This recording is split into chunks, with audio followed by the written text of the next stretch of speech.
नमस्कार। Breaking news में बड़ी खबर। गृह मंत्रालय संभालते ही सम्राट चौधरी लगातार एक्शन मोड में है। एक बार फिर से उन्होंने गृह विभाग का समीक्षा करा। इसके साथ ही उन्होंने कई बड़े ऐलान किए हैं। उन्होंने कहा है कि स्कूल और कॉलेज के बाहर एक पिंक पोलिंग बूथ बनाया जाएगा, जिससे बच्चियों के साथ जो भी ये रोमियो मजनू जो छेड़छाड़ करते हैं उस पर सख्त के सख्त उसी समय कार्रवाई हो जाएगी। तो इन्हीं खबर पर ज्यादा अपडेट के साथ मेरे साथ मौजूद है कैपिटल टीवी के executive editor Rajiv Singh ji. Sir, गृह मंत्रालय मिलते ही सम्राट चौधरी जो है वो लगातार एक्शन मोड में नजर आ रहे हैं। देखिए, एक बात तो समझनी हो, 3 चीज़ों पे उन्होंने फोकस किया है।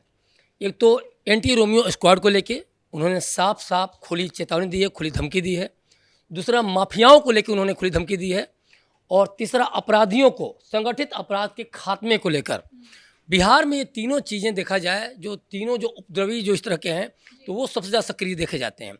इसको कहीं ना कहीं अगर एंटी रोमियो स्क्वाड से अगर महिला वोटों को जोड़ के देखा जाए तो इसमें गलत नहीं होगा। लगभग 7%, मोटा मोटी देखा जाए 7 से 9% करीब महिला वोटरों ने ज़्यादा, पुरुषों की तुलना में ज़्यादा वोट किया है। और ये इस बात की तस्दीक कर रहा है, गारंटी दे रहा है कि जो कॉलेज के बाहर लड़कियों को जो रोमियो लोग छेड़ते थे या फिर जो फप्तियाँ कसते थे, उनकी अब सामत आ गई है। और इसीलिए इस चीज़ पर सबसे ज़्यादा फोकस है। शुरू से ही कहा जाता है रहा है कि एनडीए की कोर वोटर रही हैं महिलाएं, और महिलाओं ने जिस तरह से घर से निकलकर वोट किया, वो कहीं ना कहीं ये मैसेज वहाँ तक पहुँचाने की बात है कि अब आप सुरक्षित हाथों में हैं। अब जो सरकार काम कर रही है वो किसी भी कीमत पर महिलाओं के साथ छेड़खानी या अपराध या हिंसा बर्दाश्त नहीं करेगी, चाहे वो घरेलू हिंसा ही क्यों ना हो। और ये सम्राट चौधरी के माध्यम से कहा जाए तो एनडीए ने एक तरह से अमलीजामा पहनाने की कोशिश की है। दूसरी बड़ी बात है माफियाओं में। देखिए, बालू माफिया से लेकर शराब माफिया से लेकर सारे के सारे उत्तर प्रदेश और बिहार तक, और बिहार में खासतौर पर ज़्यादा दीघा वाले एरिया में सब ज़्यादा सक्रिय रहते हैं। और यहाँ इस पर भी कार्रवाई करने की बात की गई है। लगभग 400 माफिया चिन्हित भी उन्होंने करने की बात कही है अपनी साफ साफ उसमें जो बोला है उन्होंने। और उसके अलावा संगठित अपराध के भी खात्मे की भी बात कही है। देखिए, बिहार को अगर अमन चैन काम करना है बिहार में, और बिहार में जिस तरह से अभी जो नीतीश कैबिनेट ने अभी 3-4 घंटे पहले जो फैसले लिए हैं, 6 एजेंडे पर जो मुहर लगाया है, उसमें सबसे ज़्यादा इंडस्ट्री को लेकर बात कही गई है, टेक्नोलॉजी को लेकर बात की गई है, पलायन रोकने के लिए इंडस्ट्री जो बात की गई है औद्योगिक माध्यम से, डेवलपमेंट के माध्यम से। तो ये सारी चीज़ें देखिए, ये सिर्फ और सिर्फ तय होगा जो लॉ एंड ऑर्डर कायम होगा तब। लालू के समय भी कंपनियां थीं, फैक्ट्रियां थीं। ये कांग्रेस सरकार जब थी, जगन्नाथ मिश्रा के समय भी फैक्ट्रियां थीं, लेकिन वहाँ 15 लाख 20 लाख लोग पलायन किए। लालू के समय भी लगातार पलायन होता रहा। क्यों? इसके पीछे सबसे बड़ा कारण था बिस्कोमान का बंद होना, इसके पीछे बड़ा कारण था डालमिया नगर का बंद होना, या फिर बेगूसराय वगैरह कई जगह जो फैक्ट्रियाँ वगैरह बंद हुई, खाद ब्राउनी वगैरह तमाम। तो ये सारी चीज़ें, तो इस क्यों हुआ ये? क्योंकि सीधे सीधे लोग धमकी खाने लगे थे, लोग धमकी देने लगे थे, फिरौती के लिए डिमांड आने लगी थी कि भाई 20 लाख दो तभी छोड़ेंगे, बच्चों को मार दिया जा रहा था उनको पकड़ के। तो ये सारी चीज़ें से चलते क्या हुआ कि लोग अपना घर द्वार, अपनी फैक्ट्री, दुनिया सब कुछ कहीं और ट्रांसफ़र कर दिए। अब टाटा से लेकर हर चीज़ को आप देख सकती हैं, बेंगलोर में जाके फिर जाके एस्टैब्लिश हो जाए तमाम ये सब। तो ये अपने आप में बिहार के लिए बहुत बड़ा अभिशाप था। इस चीज़ को देखिए, एनडीए ने शुरू से इस चीज़ को समझा है, खासतौर पर बीजेपी ने समझा है। अभी आप हाल फिलहाल में देख रही थी, नीतीश कुमार जब थोड़ा सा ढीले पड़ गए, या फिर कह सकते हैं कि पकड़ ढीली पड़ी, 20 साल से गृह मंत्रालय संभाल रहे थे, लेकिन साल 1.5 साल से ये देखा जा रहा था कि फिरौती ज़्यादा ही होने लगी थी, हत्याएं ज़्यादा होने लगी थी। तो इस चीज़ को कहीं ना कहीं भाजपा ने समझा कि आपके उसमें ठीक है, लेकिन चीज़ें जिस तरह कमज़ोर हुई हैं, तो कहीं ना कहीं भाजपा का गृह मंत्रालय होना जरूरी है। देखिए, बड़े जीत के पीछे प्रचंड जीत के पीछे प्रचंड रिस्पॉन्सिबिलिटी भी होती है, बड़ी रिस्पॉन्सिबिलिटी होती है। ये चीज़ को समझना जरूरी है, और भाजपा इस चीज़ को समझ रही है। और इसीलिए भाजपा ने साफ तौर पर वो किया कि सम्राट चौधरी गृह मंत्रालय संभालेंगे। और जिस तरह से सम्राट चौधरी का जो चाल चलन है, जिस तरह से लहजा है, जो डायनेमिक पर्सनालिटी है, या जिस तरह से दबंग दिखते हैं, तो कहीं ना कहीं उनकी नीति में भी, कहीं उनके डिसीजन में भी दबंगई दिख रही है। और ख़ासतौर पर दबंगई जो स्क्वाड, जो रोमियो स्क्वाड की बात है, या फिर जो आपको माफियाओं की बात है, तमाम इन सारी चीज़ों को लेके है।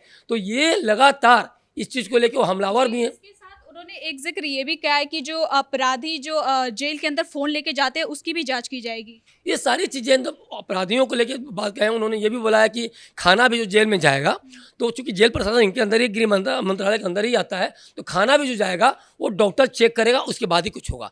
तो ये देखिए, इसके माध्यम से बिहार, देखिए सबसे बड़ी बात क्या है, सुधार से पहले इस बात को अगर सोचा जाए तो ये चीज़ें बिहार में होती हैं और इसीलिए इन चीज़ों को फोकस किया गया। तमाम जो फॉर्मर डीजीपी थे, चाहे डीएन गौतम रहे हों और चाहे नीलमणि रहे हों, उन लोगों के साथ उन्होंने मीटिंग की। तो इसलिए मीटिंग की, 2 घंटे तक मीटिंग की कि सारी चीज़ों को बहुत ही गंभीरता से सोचा जाए, विचार किया जाए। उसके बाद उन्होंने रणनीति बनाई, उसके बाद ये घोषणाएँ आई। तो बिहार को एक स्ट्रिक्ट गृह मंत्रालय की, गृह मंत्री की ज़रूरत थी और सम्राट चौधरी पर मिल गया। लेकिन सबसे बड़ी बात है कि ये जो चुनौती है गृह मंत्रालय के तौर पे सम्राट चौधरी को, इन्हीं जो क्रैकडाउन है इसके माध्यम से जनता के बीच में मैसेज देना होगा कि अब आपके साथ कोई दिक्कत नहीं होगा। लालू का जंगल राज बहुत पहले ख़त्म हो गया, नीतीश कुमार ने ख़त्म कर दिया, 20 साल शासन भी की, लेकिन जो पकड़ ढीली होती गई, जो चीज़ें खराब हो रही थी, उसको भाजपा ने ये कमान देकर सम्राट चौधरी को, ये जनता को, बिहार की जनता को मैसेज दिया है कि अब आपके साथ कुछ गलत नहीं होने वाला। और ये देखिए बेगूसराय से लेकर तमाम जो इनकाउंटर हुए या फिर समस्तीपुर, लखीसराय, तमाम जगह पे जो बुलडोजर चला, इसके माध्यम से साफ साफ मैसेज भी दिया गया कि अब किसी भी कीमत पर गलती या गलत बर्दाश्त नहीं किया जाएगा। इसके साथ वो लगातार ये भी जिक्र कर रहे हैं कि बिहार में यूपी वाला मॉडल रहेगा, यानी कि जो बुलडोजर एक्शन हमें यूपी में देखने को मिलता है वो बिहार में भी देखने को मिलेगा, और इसका वो लगातार जिक्र कर रहे हैं। देखिए सच मायने में अगर देखा जाए तो योगी आदित्यनाथ का यूपी मॉडल ही जहाँ जहाँ भाजपा की सरकारें वहाँ लागू हुई हैं। चाहे आप एमपी की बात करें, झारखंड, ये छत्तीसगढ़ की बात करें, हरियाणा की बात करें या फिर महाराष्ट्र की बात करें, बुलडोजर हर जगह चलता है। जो आतताई हैं, जो उपद्रवी हैं, उनके इनकाउंटर हर जगह हो रहा है। और देखिए एक बात भाजपा ने खासतौर पर समझा है कि आप 96% की राजनीति करेंगे कि 4% की राजनीति करेंगे। 96% में अगर जनता है और 4% में आतताई हैं, उपद्रवी हैं, तो उनको सबक सिखाना जरूरी है। और इसके माध्यम से 96% जनता के बीच में एक मैसेज आता है कि भाजपा का जब भी लॉ एंड ऑर्डर होता है, भाजपा की जहाँ सरकार होती है, लॉ एंड ऑर्डर शानदार होता है। और यही बिहार में भी ये देखा जा रहा है। तमाम जो यूपी मॉडल जिस तरह से योगी आदित्यनाथ ने जो अपनाया, और खासतौर पर सुप्रीम कोर्ट ने भी, हाई कोर्ट वगैरह ने भी सराहा है, योगी सरकार की पीठ थपथपाई है, तो उसी मॉडल को बिहार में उतारने की कोशिश की जा रही है। क्योंकि देखिए मॉडल में कोई कमी रहती है तो शायद बीजेपी अन्य स्टेट में नहीं करती और बिहार में भी नहीं करती, लेकिन इस पर जनता की वाहवाही है और जनता अमन चैन की ज़िंदगी जी रही है और अपने घर में पूरी तरह से महफूज है। सुबह हो या शाम हो, उसको रात हो, कभी भी निकलने में नहीं सोचना पड़ता है। हम लोग देखिए बिहार के रहने वाले, हम लोगों ने देखा है कि कभी शादी वादी में जाते थे तो 10 बजे भी अगर हम सोचे रात में कि हम निकल के अपने चले जाए होम टाउन, तो हम नहीं जा सकते थे। खतरा था कि मार दिए जाएंगे या छिनैती हो जाएगी। लेकिन इसके बाद जब नीतीश सरकार जब आई तो कई बार हम लोग 2 बजे रात में, 10 बजे रात में, 11 बजे रात में आराम से हम सड़क रास्ते गए, कभी आज तक कभी कोई दिक्कत नहीं हुई। पहले तो ये हाल था कि स्टेशन से घर 1 किलोमीटर दूरी होती थी और भाई बहन को मार दिया जाता था। कितनी सारी ऐसी घटनाएं आई, रक्षाबंधन में लोग गए और मार दिया गया। तो ये सारी चीज़ें देखिए बिहार ने झेला इस चीज़ को। और बिहार की अगर मैंडेट भाजपा ने ली है, एनडीए ने ली है, तो इस चीज़ को बखूबी उसको पता है, वो जानती है कि जब तक अमन चैन इस्टेब्लिश ना हो, जब तक बिहार की जनता के दिमाग में ये चीज़ ना हो कि अब कोई खतरा नहीं है, कहीं कोई दिक्कत नहीं है, तब तक आपको एक बहुत शानदार क्रेडिट नहीं दिया जाएगा, ये तय है। बहुत बहुत शुक्रिया सर इन तमाम जानकारी के लिए। तो कुल मिलाकर सम्राट चौधरी ने ये ऐलान कर दिया है एक बार फिर से कि बिहार में भी यूपी का मॉडल रहेगा और अपराधी अब बिल्कुल बख्शे नहीं जाएंगे। फिलहाल ब्रेकिंग न्यूज में इतना ही। देखते रहिए कैपिटल टीवी बिहार।